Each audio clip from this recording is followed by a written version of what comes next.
What is going on, everyone? It's your boy Sinister Cobra. Welcome to another Halo video. Today I am bringing you a breakdown on the brand new Inside Infinite article for April. This article is all about the PC release, so let's go ahead and jump right in. So to kick things off, I want to go over these brand new screenshots that were released alongside this article.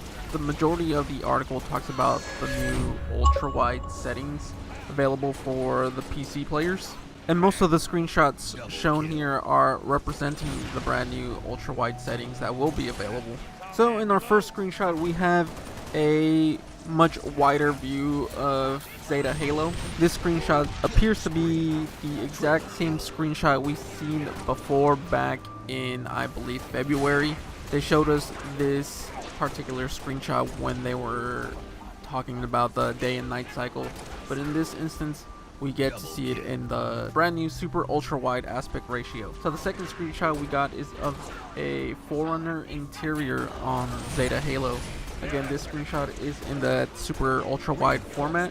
I gotta say, they did a real good job in bringing back that classic Forerunner feel. This definitely feels a lot more Halo 3 like instead of Halo 4, Halo 5 like.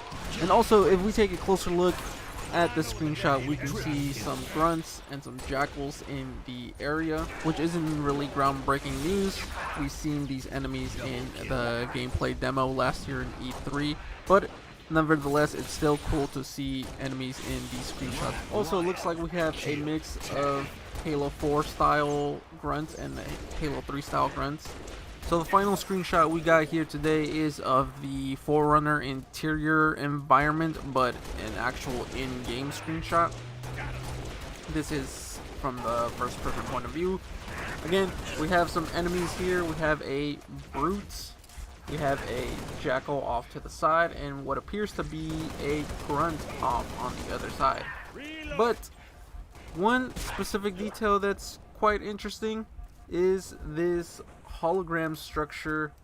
A while back in one of my videos, I included a small tidbit about a modder who brought back a scrapped boss from Halo 3. That scrap boss being a Guardian. This Guardian also appears on one of the Halo 3 multiplayer maps as a hologram as well. So it's interesting to see this model of Guardians returning for Halo Infinite. I wonder what kind of role they will be playing in the campaign. So with Halo Infinite coming to PC on day one, 343 heavily emphasized that this is not going to be a port of the console game. They have various quotes in here stating that they build the PC version from the ground up with PC in mind. They also go over some challenges about working on a PC version alongside with the console version. Again, as always, the article will be in the description down below if you want to read more into that. But let's go ahead and talk about some of the settings that they did confirm in this article. So as far as Xbox goes, we will be getting mouse and keyboard support on the console, as well as an FOV slider for the console. These two features were recently brought over to console on MCC. Now for PC players, alongside with the new aspect ratio settings that they did confirm, PC players will also have options for triple key bindings. It seems like they're also bringing over the input type restrictions from MCC. They specifically mentioned that ranked will have these restrictions on by default, but I think it's safe to assume that players can turn this on and off themselves for social. But it's worth mentioning that even though there are input type restrictions, PC players can hook up a controller and still play with Xbox players on ranked, and Xbox players can hook up a mouse and keyboard and play with PC players on ranked. As there has been discussion about controller players having some sort of an advantage on PC for MCC, crossplay has also been confirmed for Halo Infinite, as well as cross progression. Essentially what that means is that you can play on PC, hop over to Xbox, and your progress will carry on over, and vice versa. Finally, 343 mentioned that PC players can host local multiplayer servers. So essentially how this is going to work is that PC and Xbox players can connect via LAN to this local server, and everyone can play together that way as well. It's great to see that 343 is including all these options for cross platforms. Like they mentioned in the article, it does suck when you are restricted from playing with your friends because of the device you're using.